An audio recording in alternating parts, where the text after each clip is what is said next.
하박국 1장 2절에서 4절 읽겠습니다. 여호와여, 내가 부르짖어도 주께서 듣지 아니하시니 어느 때까지니까?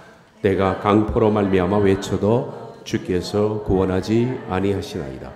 어찌하여 내게 죄악을 보게 하시며 배역을 눈으로 보게 하시나이까? 겁탈과 강포가 내 앞에 있고 변론과 분쟁이 일어났나이다.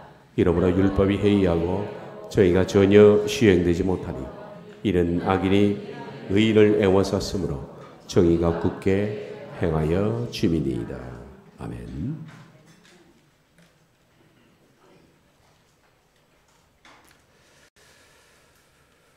삶을 지치게 만드는, 특별히 우리 그리스도인들을 지치게 만드는 네 번째는 하나님의 침묵입니다. 하나님께서 가만히 계신 이것 때문에 우린 여러모로 지칩니다. 1987년도 북한 공작원에 의해서 사할린 상공에서 카알기가 폭발했습니다. 탑승객 한국인 115명 전원 사망을 했던 사건을 기억할 겁니다. 연결식장이었는데 어떤 그리스도인이 이런 기도를 한 적이 있습니다. 그 기도문의 일부 내용을 읽어드리겠습니다. 자비로우신 주 하나님, 오늘 우리의 기도를 들어주소서. 우리의 흐느끼는 소리가 주님 앞에 이르게 하소서. 지금 우리는 지난 목요일 새벽 사할린 상공에서 비명에 간 영혼들을 위해 주님께 간구합니다. 그들의 최후가 너무 충격적이고 그들의 죽음이 너무나 큰 비극이기에 우리는 무슨 말로 그들의 넋을 위로할 수 있을지 모릅니다. 이들이 무엇을 잘못했습니까?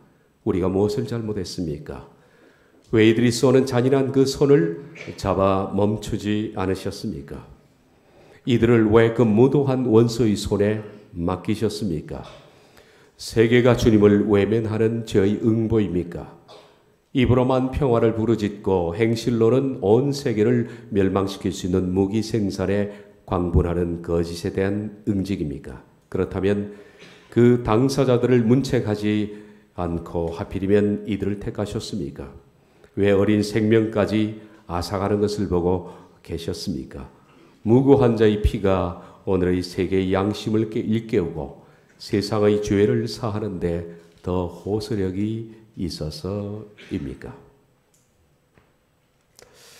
왜 그렇습니까, 하나님?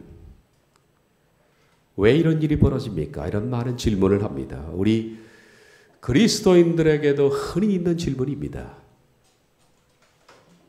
하나님의 침묵 때문입니다. 왜 하나님은 침묵하실까요?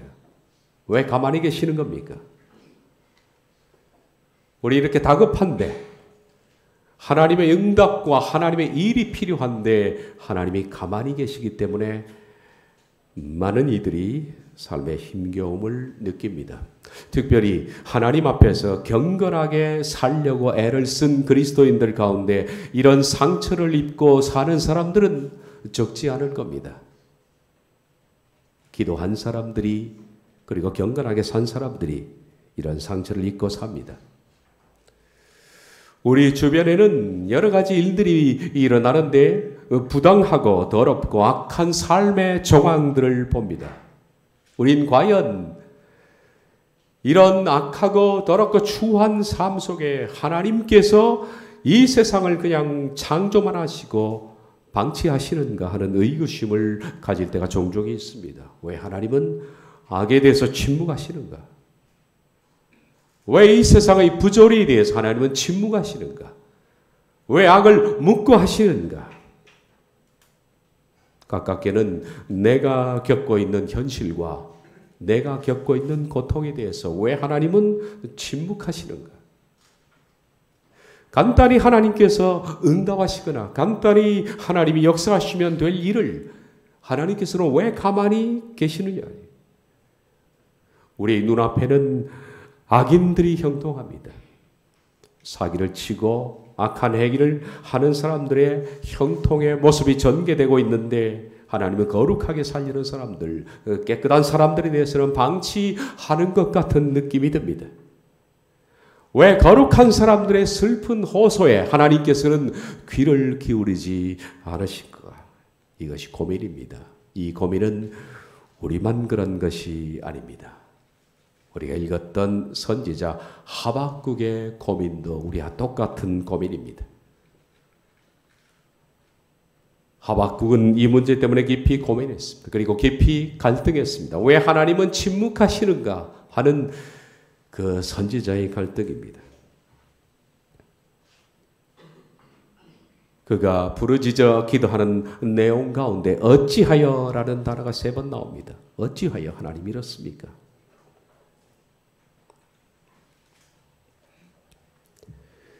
여호와여 내가 부르짖어도 주께서 듣지 아니하시며 어찌 어느 때까지니까 어찌하여 내게 죄악을 보게 하시며 내가 강포로 말미암아 외쳐도 주께서 구원하지 아니하시나이다. 주께서는 눈이 정결하심으로 악을 참아보지 못하시며 배역을 참아보지 못하시거늘 어찌하여 거짓된 자들을 방관하시며 악인이 자기보다 의로운 사람을 삼키는데도 잠잠하시나이까.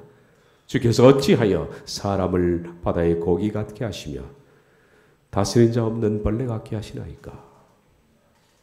우린 충분히 공감합니다. 어찌하여 이런 일이 생깁니까? 어찌하여 세상의 부조리와 고통 그리고 짧게는 나의 삶의 고통에 대해서 우린 이렇게 부르짖는데도 왜 하나님은 침묵하실까요? 왜 어찌하여 하나님은 가만히 계십니까? 이런 고민은 하박국 선지자만 그런 것이 아니라 구약의 많은 경건한 사람들에게도 동일했던 고민이고 우린 시편 73편에서 하나님의 경건한 사람 중에 하나인 아삽이라는 사람도 같은 고민을 했다라는 사실을 발견할 수가 있습니다. 그의 고민을 잠깐 표준 세번역으로 들어보겠습니다. 하나님은 마음이 정직한 사람과 마음이 정결한 사람에게 선을 베푸시는 불의감만 나는 그 확신을 잃고 넘어질 뻔했구나. 그 믿음을 버리고 미끄러질 뻔했구나. 그래서 내가 거만한 자를 시샘하고 악인들이 누리는 평안을 부러워했기 때문이다. 그들은 죽을 때에도 고통이 없으며 몸은 멀쩡하고 윤기까지 흐른다. 사람들이 흔히들 당하는 그런 고통이 그들에게는 없으며 사람들이 의뢰당하는 재앙도 그들에게는 아예 가까이 하지 않는다. 그들에게는 오만이 먹거리여 폭력이 그들의 나들이 옷이다. 그들은 피둥피둥 살이 쪄서 거만하게 눈을 치켜뜨고 다니며 마음에 기대한 것보다 더 얻으며 언제나 남을 비웃으며 악의 찬말을 쏘아붙이고 거만한 모습으로 포근하기를 즐긴다. 입으로는 하늘을 비방하고 혀로는 땅을 휩쓸고 다닌다. 하나님의 백성마저도 그들에게 홀려서 물을 들이키듯 그들이 하는 말을 그대로 받아들여 덩달아 말한다. 하나님인들은 어떻게 알 수 있으랴? 가장 높으신 분이라고 무엇이든 다 알 수가 있으랴 하고 말한다. 그런데도 놀랍게도 그들은 모두 악인인데도 신세가 언제나 편하고 재산은 늘어만 가는구나. 이렇다면 내가 깨끗한 마음으로 살아온 것과 죄를 짓지 않고 깨끗하게 살아온 것이 허사라는 말인가. 그 시대나 우리 시대나 이런 탄식과 이런 고민은 계속됩니다. 오늘의 고민은 특별히 경건하게 살려고 애쓴 사람들이 가지는 고민입니다. 하나님 앞에서 정직하게 살려고 그러고 경건하게 살려고 했던 사람들이 가지는 고민. 그 하나님의 침묵 때문에 믿는 사람들이 수많이 지칩니다. 우리들은 하박국의 탄식에 공감하며 아삽의 탄식에도 공감합니다. 경건한 삶을 위해서 몸부림쳐봤던 사람은 똑같은 상처가 있고 똑같은 공감대를 가지고 있습니다. 이 하박국이라는 원어의 이름은 하바크입니다. 하바크. 하바크는 원래 이 뜻이 껴안는 자 그리고 메어 달리는 자라는 뜻입니다. 누가 이름을 이렇게 지었겠습니까? 부모가 그렇게 지었겠죠. 그의 부모가 경건하게 아들의 이름을 너는 평생 하나님을 껴안고 살아라. 평생 하나님께 매달리고 살아라 라는 뜻으로 하바크라고 지었던 것으로 생각됩니다. 과연 이 하박국 선지자는 부모가 지어진 이름값 그대로 평생 하나님께 매어 달리면서 하소연하고 부르짖고 살았던 간절한 선지자였습니다. 그런데 그는 풀리지 않은 고민이 있었습니다. 그는 그토록 하나님께 이 세상의 정의가 실현되도록, 악이 종말을 고하도록, 하나님의 의가 나타나도록 그렇게 간절히 부르짖었건만 왜 하나님께서는 침묵하시는가? 왜 이런 상황 속에 하나님은 개입하지 아니하시고 나의 이런 기도에 대해서 하나님은 하나도 상황을 바꾸지 않는가? 왜 악이 득세하는가? 이것이 그의 고민이었고, 하나님의 이런 긴 침묵 때문에 그는 깊이 시험에 빠졌던 것 같습니다. 우리는 좀 더 이 선지자를 이해하기 위해서 당시 시대적 상황을 살펴보는 것이 좋겠습니다. 이 하박국 선지자가 활동했던 살았던 시대는 그 유명한, 여러분이 기억하는 요시야라는 왕이었습니다. 요시야. 여러분, 요시야 그러면 여러분이 떠오르는 닉네임이 하나 생각날 겁니다. 요시야 앞에 항상 붙어 있는 별명, 그것은 개혁자입니다. 개혁자 요시야. 그의 할아버지 므낫세는 악한 왕이었습니다. 하나님이 므낫세를 죽였습니다. 그의 부친 아몬도 역시 마찬가지로 악한 왕이었습니다. 그런데 할아버지와 아버지를 닮지 않은 요시야라는 거룩한 왕이 태어났습니다.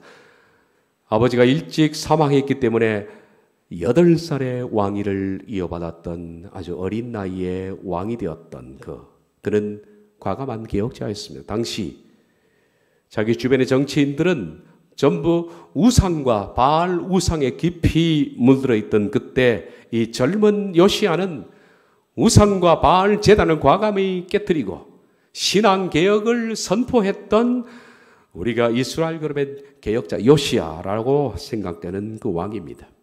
그런데 불행하게도 그는 나이 39세밖에 되지 않았지만 그 당시 패권 국가인 이집트와 갈그미스 전투에서 전쟁을 하다가 패전해서 사망을 하고 맙니다. 우리가 긴 역사의 관점에서 보면 불행한 것이 아니라 하나님께서는 그 이어서 닥칠 불행 이전에 요시야를 취하여 가셨다는 사실을 알겠지만은 당시로서는 하박국에는 엄청난 충격이었습니다.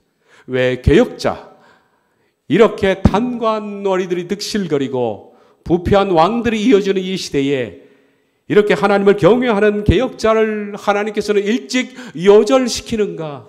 하박국은 많이 절망하고 실망을 했습니다. 요시야의 사후에 이스라엘은 급격히 무너지기 시작합니다. 당시 패권 국가였던 이집트, 그리고 신흥 패권 국가로 등장한 바벨론, 이 바벨론은 이집트를 제압하고 그리고 마침내 유다 민족을 식민지로 삼았습니다. 그리고 바벨론은 유다를 마음대로 섭정하기 시작했습니다. 유다에는 여호야김이라는 왕을 세워뒀습니다. 그리고 말은 왕이지만 뒤에는 바벨론이 여호야김을 완전히 섭정하고 그를 통해서 유다의 내부를 무너뜨리기 시작했습니다.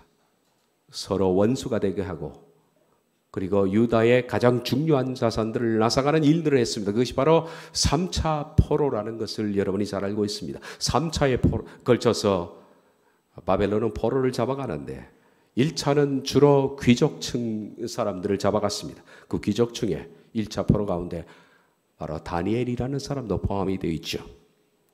바벨론 제국은 매우 거만했습니다. 그래서 이스라엘 민족이 섬겼던 여호와 하나님을 공식적으로 모독하고 강포를 휘둘렀으며 하나님의 종들을 마구 잡아 죽였습니다. 이런 상황이 몇 년 진행이 되자 유대 민족 모든 고을들 그리고 모든 도시는 폐허로 변하기 시작했습니다. 사는 것이 아니었습니다. 수많은 젊은 여자들은 전쟁 미망인이 되자 그들은 먹을 것이 없어 온 유대의 젊은 여자들은 집단적으로 장기 생활을 하게 됐습니다. 그래서 벌어먹고 살아야 하니까 거리 곳곳에는 죽은 엄마들의 젖가슴을 빠는 아이들의 소리로 진동했고, 그리고 시체 섞는 냄새로 거리는 창군했습니다.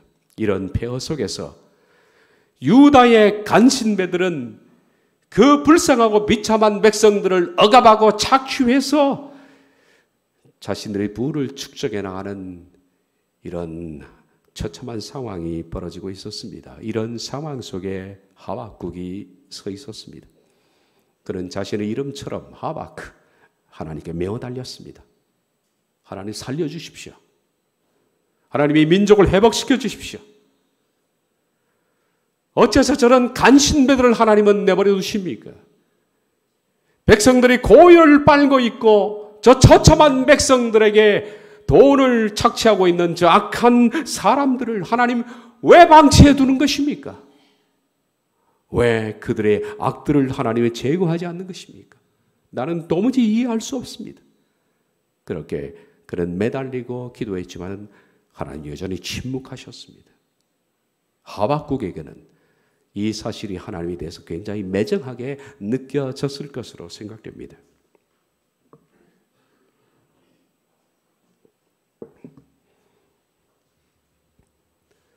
우리가 읽었던 하박국 1장 2절에서 4절 공동번역으로 보겠습니다. 야훼여 살려달라고 부르짖는 이 소리 언제 들어주시렵니까? 호소하는 이 억울한 일 언제 풀어주시렵니까? 어인일로 이렇듯이 애매한 일을 당하게 하시고 이 고생살이를 못 본 채 하십니까? 보이느니 약탈과 억압뿐이여 터지느니 시비와 말다툼 뿐입니다. 법은 땅에 떨어지고 정의는 끝내 무너졌습니다. 못된 자들이 착한 사람을 등쳐먹는 세상, 정의가 짓밟히는 세상이 되었습니다. 바로 이런 시대였습니다. 이어서 13절에 이와 같이 말합니다. 주께서는 눈이 맑으시어 남을 못살게 구는 못된 자들을 그대로 보아 넘기지 않으시면서 어찌 배신자들은 못 본 채 하십니까? 나쁜 자들이 착한 사람을 때려잡는데 잠자코 계십니까? 왜 하나님은 침묵하실까요? 이 시대도 마찬가지입니다. 이 시대도 마찬가지로 우리가 사는 이 세상은 하박국의 탄식과 비슷한 탄식이 계속됩니다. 아프리카에서는 5초에 한 명이 굶어 죽습니다. 5초에 한 명. 일본의 평균 20-30명이 아사로 죽습니다. 수많은 사람들의 인권이 유린당하고 여성들이 착취당하고 아동 학대를 당하고 정치 분규와 살인과 음모가 진행되고 있습니다. 아프리카를 돕겠다고 나선 자선단체를 우리가 믿을 수 있습니까? 월드 호프를 우리가 믿을 수 있을까요?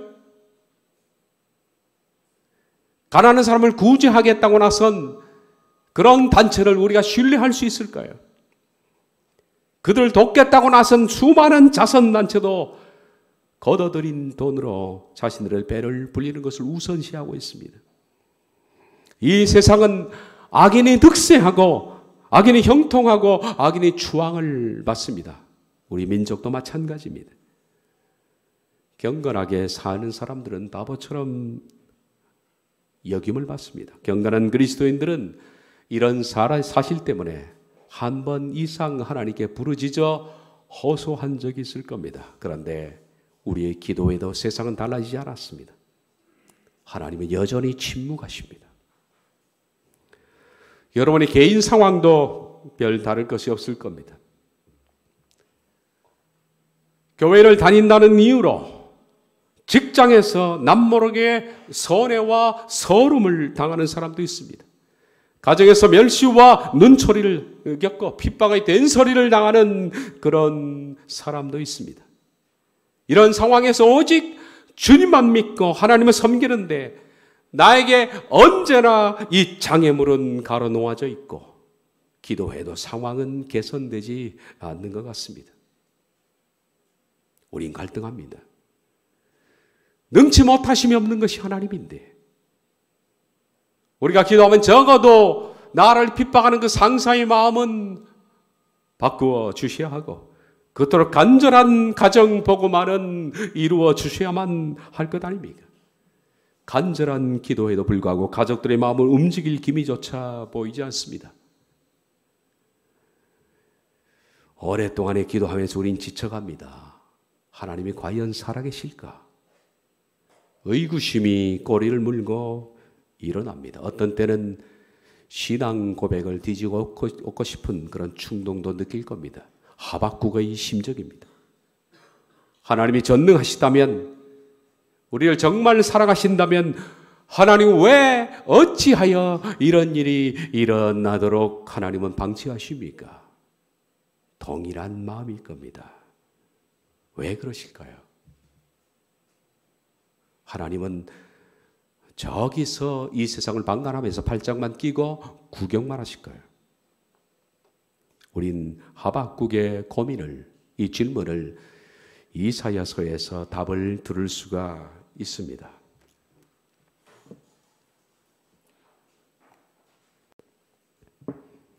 이사야 28장을 보면 이와 같이 말씀합니다. 23절 24절 너희는 귀를 기울여 내 목소리를 들으라. 자세히 내 말을 들으라. 파종하려고 가는 자가 어찌 쉬지 않고 갈기만 하겠느냐. 자기 땅을 개간함에 고르게만 하겠느냐.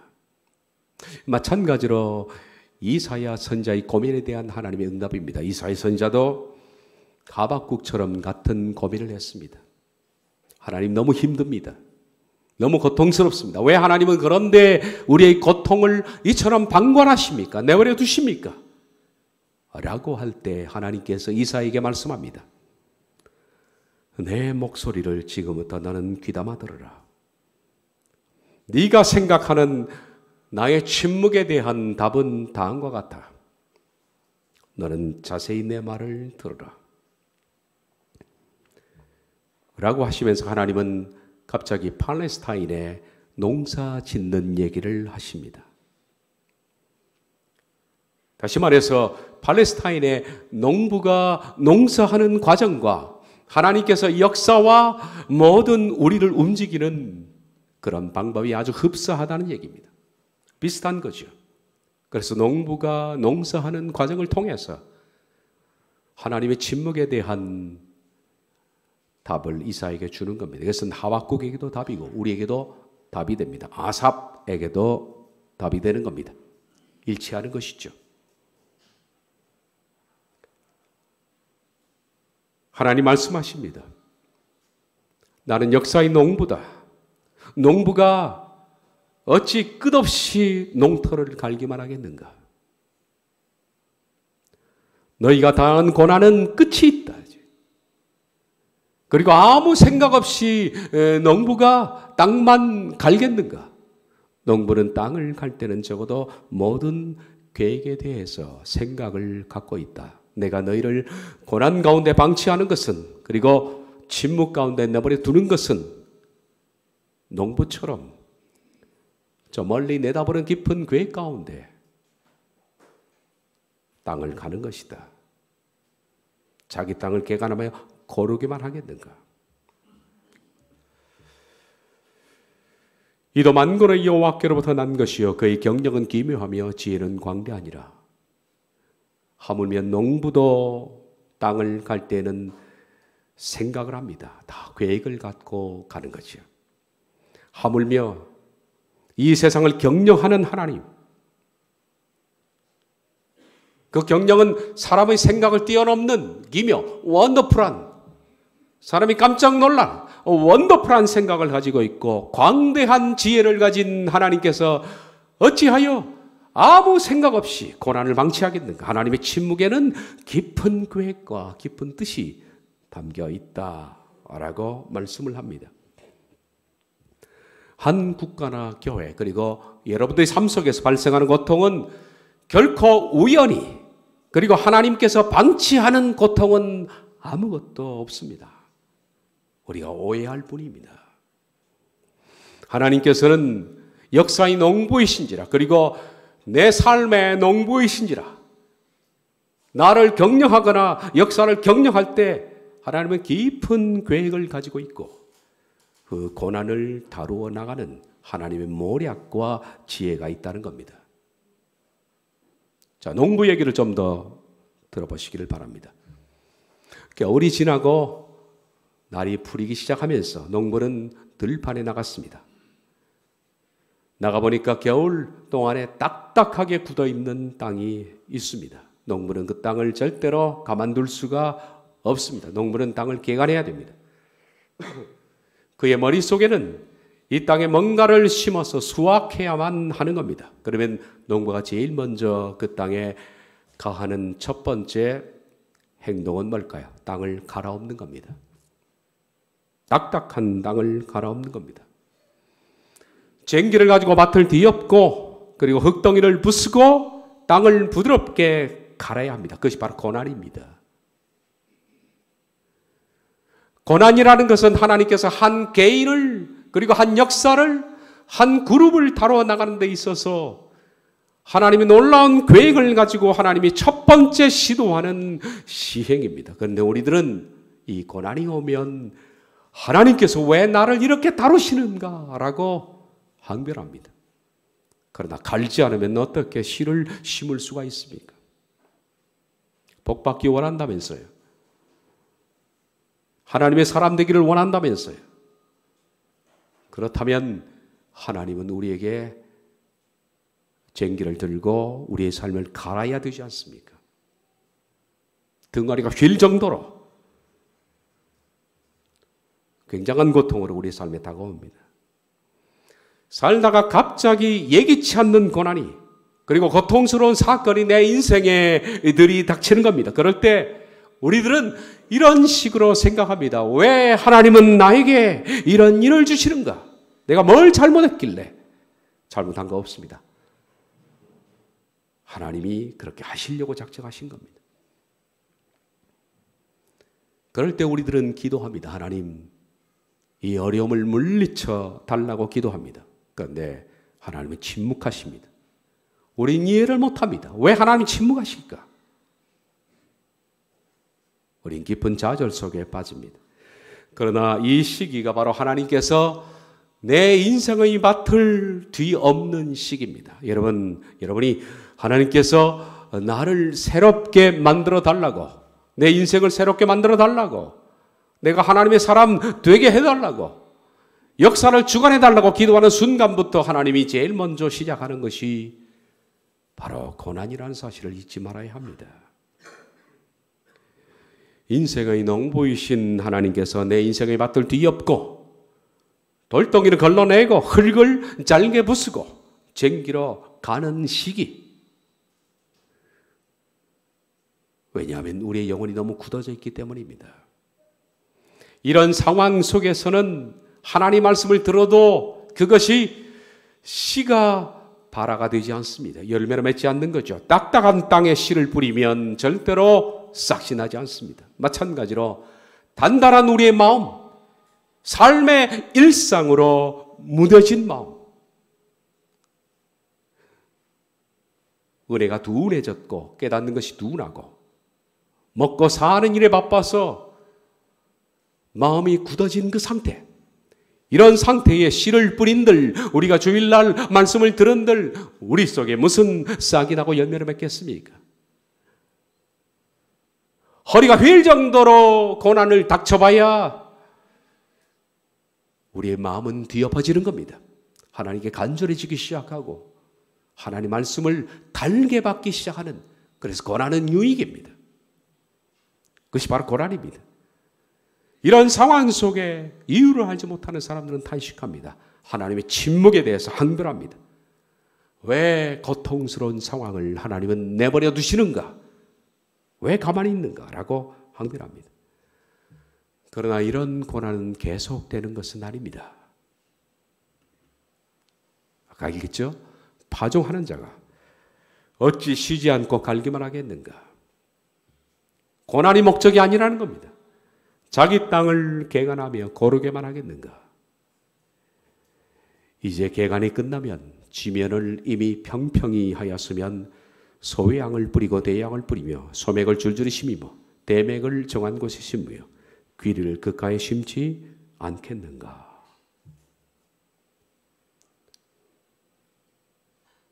드디어 씨를 심는 때가 온다. 하나님께서 땅을 갈 때는 머릿속으로 모든 계획을 하고 계십니다. 팔레스타인의 농사법은 우리와 좀 다릅니다. 우리들은 밭 하나에 한 식물만 보통 심습니다. 뭐 쌀이면 쌀, 보리면 보리, 그냥 모든 것 딱 하나만 심습니다만은 팔레스타인의 농작법은 한 땅 안에 여러 개를 같이 심습니다. 오늘 여기에는 몇 가지가 나와 있습니다. 5가지입니다. 소해양, 대양, 소맥, 대맥, 그리고 귀리 5종류를 심습니다. 더 이상의 것을 심을 수가 있습니다. 농부는 한 구석에는 소양을 심기로 했습니다. 머릿속에 농부는 땅을 갈면서 이쪽에는 소양을 심고 이쪽에는 소맥, 이쪽은 대맥, 이쪽에는 귀리를 심어야 되겠다. 머릿속으로 이미 계산했기 때문에 땅을 그렇게 가는 겁니다. 소회양은 아주 약한 식물입니다. 1년초 식물입니다. 이거는 쉽게 부러집니다. 대양은 소회양보다 좀 더 강합니다만은 역시 그래도 약한 식물입니다. 소맥은 소회양, 대양보다 훨씬 강하죠. 뿌리도 깊습니다. 가장 강한 것은 대맥입니다.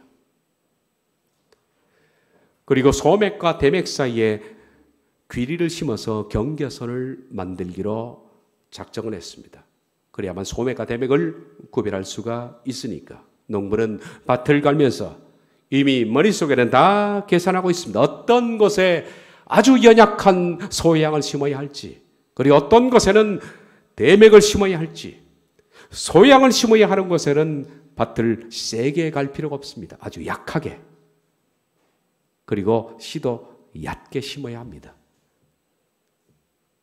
대양은 소매양보다 좀 더 깊게 갈아야겠죠. 소맥, 대맥은 아주 땅을 깊게 갈아야 합니다. 뿌리가 밑으로 한참 내려가니까 농부는 계산을 하면서 어느 곳에는 약하게, 어느 곳에는 깊게, 어느 곳에는 더 깊게, 그리고 그가의 귀리는 어느 정도의 깊이로 심어야겠다라고 생각합니다. 계획이 없는 농부가 어디 있느냐? 어느 농부가 무작정 갈기만 하겠는가? 작은 씨를 뿌릴 때는 얕게 갈고 큰 식물을 뿌릴 때는 깊게 갑니다. 하나님은 우리에 대한 고난의 길이와 고난의 깊이와 고난의 강도를 이유 없이 허락하시는 것은 아닙니다. 똑같은 종류의 고난이라도 어떤 때는 하나님이 짧게 잡으시고 어떤 때는 길게 잡으시고 어떤 때는 깊이, 어떤 때는 더 깊게, 정말 허리가 부러질 정도로 하나님은 깊은 고난을 우리에게 주실 때가 있습니다. 어떤 때는 이 고난이 1년이 가도 끝나지 않습니다. 어떤 때는 짧게 한 두어 주 만에 끝나는 경우도 있는데 그것은 소회양을 심을 때 그러는 겁니다. 적어도 대맥을 심을 때는, 어떤 때는 큰 나무를 심을 때는 여러분의 고난이 10년도 가고 20년도 갑니다. 고난의 깊이를 더 길게 잡으시는 겁니다. 하나님께서 우리에게 깊이 고난을 가하시는 것은 거기에서 큰 나무, 그리고 큰 열매를 수확하겠다는 계산입니다. 그래서 더 깊이 파시는 겁니다. 우리 가운데는 얕은 고난의 강도를 겪은 사람도 있지만 인생 가운데 깊이 있는, 아무리 부러지셔도 응답이 없는 깊은 고난의 강도를 겪은 사람들도 있습니다. 더 큰 열매를 원하시는 하나님의 뜻이 있기 때문입니다. 그래서 우리들은 그런 고난 가운데 하나님께 부르짖었지만 하나님께서 침묵하실 때, 하나님의 이해할 수 없는 침묵 앞에 많은 사람들은 항변합니다. 왜 도대체 이러십니까? 왜 응답이 없습니까? 왜 침묵을 하셔야 됩니까? 하나님의 역사의 농부이십니다. 여러분, 이 사실을 기억해야 됩니다. 하나님은 이 세계를 경작하는 농부이시고, 그리고 우리 민족을 경영하시는 한국의 농부이십니다. 그리고 이 하늘사랑 교회를 경영하시는 농부이십니다. 그리고 여러분의 삶의 농부이십니다. 농부이신 하나님은 모든 프로젝트를 다 가지고 있습니다. 나를 어떻게 갈지, 어떤 고난을 통해서 무엇을 얻어낼지 깊은 계획을 갖고 있다는 겁니다. 그리고 가장 적당할 때 하나님은 갈 길을 멈추십니다. 그리고 거기에 곡식을 심습니다. 우리들은 고난을 당할 때 그렇게 생각합니다. 지금이 최적기입니다. 하나님 멈출 때가 됐습니다. 라지만 하나님은 내가 생각하는 최적기가 아니라 하나님이 생각하는 최적기는 따로 있습니다. 고난을 당하는 그 과정을 통해서 여러분과 제가 하나님의 사람으로 많이 바뀌었습니다. 짧은 고난, 긴 고난을 통해서 고난이 없으면 우리가 어떻게 사람이 될 수가 있었겠습니까? 고난이 없으면 어찌 우리가 하나님의 사람이 될 수 있겠습니까? 고난이 없었다면 우리가 어찌 신앙을 가질 수 있었겠고 어찌 우리가 이렇게 거룩한 성품으로 나아가려는 사람으로 바뀔 수가 있었겠습니까? 이상한 것은 고난의 쟁기가 지나간 그 자리에 내가 과거에 그렇게 허덕이고 힘들어했던 그 시간의 자리에 뭔가 싹이 나기 시작했다는 겁니다. 그리고 우리가 달라지기 시작했다는 겁니다. 고통이 진주가 되고 아픔이 보석이 된 겁니다. 그것으로 끝날까요? 고난은 쉽게 짧게 끝나지 않습니다. 추수기가 또 있는 겁니다. 소의 양은 도리개로 떨지 아니하며 돼의 양은 수레바퀴로 굴리지 아니하고 소의 양은 작대기로 떨고 돼의 양은 막대기로 떨며 곡식은 부수는가 아니라 늘 떨기만 하지 아니하고 그것에 수레바퀴를 굴리고 그것을 말굽으로 밟게 할지라도 부수지는 아니하나니. 추수 시기도 마찬가지로 고난의 시기입니다. 이만하면 내가 충분히 성숙했다라고 생각하는데 성숙한 사람에게도 하나님께서는 고난을 주십니다. 왜? 껍질과 알곡을 분리시키기 위한 타작식입니다. 우리는 그렇게 생각하지. 이 정도면 이제 고난이 필요 없을 것 같아. 충분히 단련됐어. 그렇지 않습니다. 그게 타작식입니다. 농부는 타작을 할 때에도 아무 생각 없이 타작하는 것이 아닙니다. 소양, 이 약한 식물을 막대기로 떱니까? 다 부셔지지 않습니까? 소양은 어떻게 해요? 조그마한 짝대기로 툭툭 텁니다. 작은 고난으로도 충분히 타작할 수가 있는 겁니다. 돼양은 작대기로 터는 것이 아니라 좀 더 굵은 막대기로 텁니다. 소맥, 대맥, 이건 막대기로 털 문제가 아닙니다. 수레바퀴를 굴리고 말굽으로 밟게 합니다. 그래야만 껍질이 분리됩니다. 그러나 부셔지지는 않는다. 너를 죽이지는 않겠다는 겁니다. 지금 저와 여러분에게 주어지는 이 고난의 강도, 그리고 하늘사람께 주어졌던 고난의 강도, 그리고 민족과 세계에 주어지는 고난의 강도는 하나님께서 견딜 만한 정도의 강도로 우리를 타작하십니다. 견딜 만합니다. 그러니 죽겠다 그러지 마십시오. 견딜 만합니다. 하나님은 이처럼 계획하시는 하나님입니다. 치밀하신 하나님입니다. 나중에 알 겁니다. 하나님의 침묵이 끝나고 드디어 모든 것이 종결된다면 우리들은 하나님께서 왜 나에게 이렇게 하셨는지 더 이상 질문이 필요 없을 겁니다. 어떤 시인의 고백입니다. 인생의 배틀이 조용해지고 역사의 배틀이 침묵할 때 주께서 비로소 우리에게 그것을 보여주실 것이다. 배틀이 왔다 갔다 할 때는 정신없습니다. 내 인생의 배틀을 짤 때, 정신없이 왔다 갔다 할 때 우리들은 정신을 못 차립니다. 이런 고난 저런 고난 여러 가지 다채로운 색깔의 실로 우리 인생을 짜기 때문에 잘 모릅니다. 그러나 이제 모든 배틀이 조용해질 때, 이제 배를 다 짰을 때, 배틀의 소리가 그칠 때, 다시 말해서 고난이 그칠 때 우리들은 비로소 그 천에 놓아진 아름다운 수를 볼 것이다. 어릴 적 한 번 정도는 수를 놓는 과정을 지켜본 적이 있을 겁니다. 엄마의 무릎에 누워서 우리 수 뒷면을 보고 엄마는 수 앞면을 보고 수를 짰던 그런 기억들이 한 번에 있을지 모르겠습니다. 엄마가 놓으시는 수, 동그란 그런 자수 안에는 우리가 뒤에서 누워서 볼 때는 엄마가 형편없이 수를 짜는 것처럼 느껴질 겁니다. 실패작이라고 생각되죠. 얽히고 설키고 도무지 이것이 그림도 안 되는 뒤죽박죽인 실덩어리만 보입니다. 그러나 그런 시간들이 며칠 지나고 몇 주 지난 뒤 비로소 수틀에서 그것을 펼쳐놓을 때 기막힌 탄성을 우린 질렀습니다. 뒤에서 볼 때는 영락없이 실패작이었죠.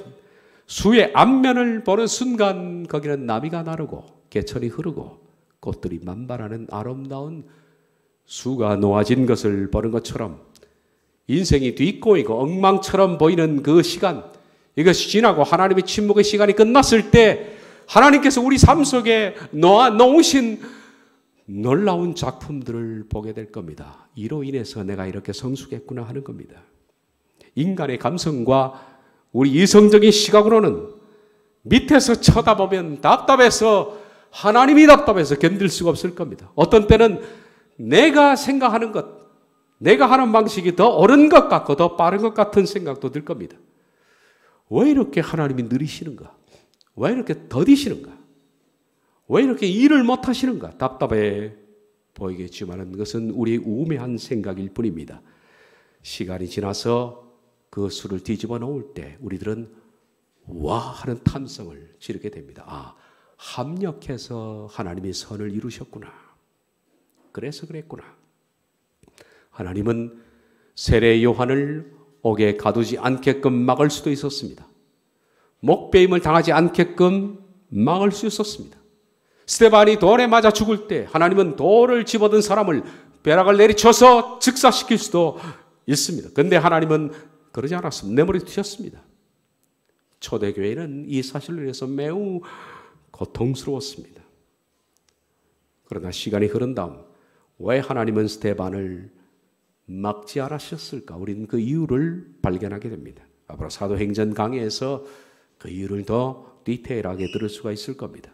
그러므로 우리들은 하나님의 먼 미래를, 하나님께서 먼 미래를 계획을 갖고 하신다는 사실을 안다면 이제 우리는 편안하게, 내가 이해가 되지 않는다 하더라도 편안하게 하나님께 맡겨야 합니다. 왜 이런 일이 났습니까? 저는 이 대답을 지은 지 오래입니다. 예전에는 많이 이렇게 물었습니다. 하나님 왜 이런 일이 일어납니까? 그런데 지금은 그렇게 묻지 않습니다. 하나님의 섭리 안에서 모든 일이 일어나기 때문에, 그리고 이걸 뒤집어 엎어서 하나님은 열매를 맺게 하기 위해서입니다. 성경은 우리에게 항상 좋은 것만 주신다라고 하지 않습니다. 하나님은 합력하여 선을 이룬다 하셨습니다. 합력이라는 것은 나쁜 것들이 많이 개입된다는 겁니다. 그리고 결과적으로 선을 주신다는 말이지 순간순간 선을 주신다는 말씀이 아닙니다. 저는 하나님은 실수가 없고 하나님은 언제나 옳다는 것을 인정하기 때문에 더 이상 하나님 왜 이런 일이 났습니까? 라는 것을 묻지 않습니다. 그러므로 우리들은 내가 이해하지 못하는 여러 가지 질문 속에서 그냥 조용히 참아 기다리는 것이 피조물의 마땅한 자세라고 생각합니다. 예레미야 애가서를 보면 사람이 여호와의 구원을 바라고 잠잠히 기다림이 좋도다. 시간이 흘러서 하박국 역시 베틀의 소리가 그쳤을 때 그의 고통은 함성으로 바뀌었습니다. 왜 하나님 이러십니까? 어찌하여 그렇습니까? 라고 하박국이 1장에서 던진 질문은 하박국 3장에서 이렇게 바뀌었습니다. 여호와여, 내가 주께 대한 소문을 듣고 놀랐나이다. 산들이 주를 보고 흔들리며 창수가 넘치고 바다가 소리를 지르며 손을 높이 들었나이다. 날아가는 주의 화살의 빛과 번쩍이는 주의 창의 광채로 말미암아 해와 달이 그 처소에서 멈춰온나이다. 주께서 주의 백성을 구원하시려고 기름 부음 받은 자를 구원하시려고 나오사 악인의 집에 머리를 치시며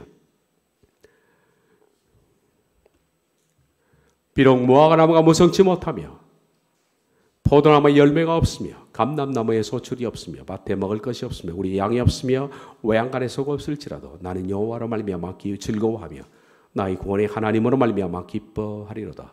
주 여호와는 나의 힘이시라. 나의 발을 사슴과 같게 하사 나의 높은 곳으로 다니게 하시리로다. 어찌하여? 라고 물었던 하박국이 이제 하나님의 응답을 시간이 지나면서 받고 난 뒤에 그렇게 말합니다. 하나님, 없어도 이렇게 저는 행복한 사람이 되었습니다.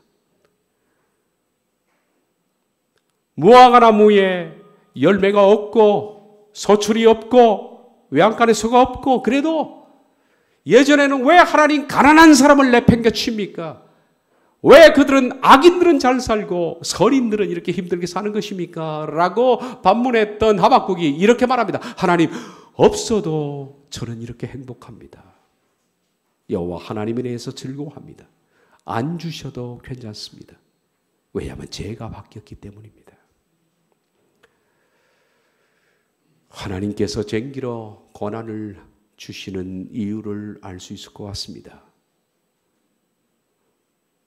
수년 전에 여러분들이 좋아하는 복음성가 작곡가 그리고 작사자 최영독 씨라는 분이 중학생 된 어린 딸을 갑자기 잃었습니다. 불행한 일이죠. 10대 그 이쁜 딸이 갑자기 세상을 떠났습니다. 그때 딸을 잃고 한참 충격에 빠졌지만은 그는 이어서 유명한 시 오버턴이라는 사람이 쓴 시 하나님은 실수하지 않으신다네 라는 그 시를 가지고 곡을 작곡을 했습니다. 그 곡 이름도 마찬가지로 오버턴의 제목처럼 하나님은 실수하지 않으신다네. 그렇습니다. 하나님이 실수하지 않습니다. 하나님은 정확하신 분입니다. 계획을 갖고 있는 분입니다. 그러므로 왜? 라고 질문하지 마시고 차마 기다림이 좋은 겁니다. 오버턴의 시를 읽어드리고 마치도록 하겠습니다. 내가 걷는 이 길이 혹 굽어드는 수가 있어도 내 심장이 울렁이고 가슴 아파도 내 마음속으로 여전히 기뻐하는 까닭은 하나님은 실수하지 않으심일세. 내가 세운 계획이 혹 빗나갈지 모르며 나의 희망 덧없이 쓰러질 수 있지만 나 여전히 인도하시는 주님을 신뢰하는 까닭은 주께서 내가 가야 할 길을 잘 아심일세. 어두운 밤 어둠이 깊어 날이 다시는 밝지 않을 것 같아 보여도 내 신앙 부여잡고 주님께 모든 것 맡기리니 하나님을 내가 믿음일세. 지금은 내가 볼 수 없는 것 너무 많아서 너무 멀리 가물가물 어른거려도 운명이 오라 나 두려워하리하니 만사를 주님께 내어 맡기리. 차츰차츰 안개는 걷히고 하나님이 주신 빛이 뚜렷이 보이리라. 가는 길이 온통 어둡게만 보여도 하나님은 실수하지 않으신다네. 네, 기도하겠습니다.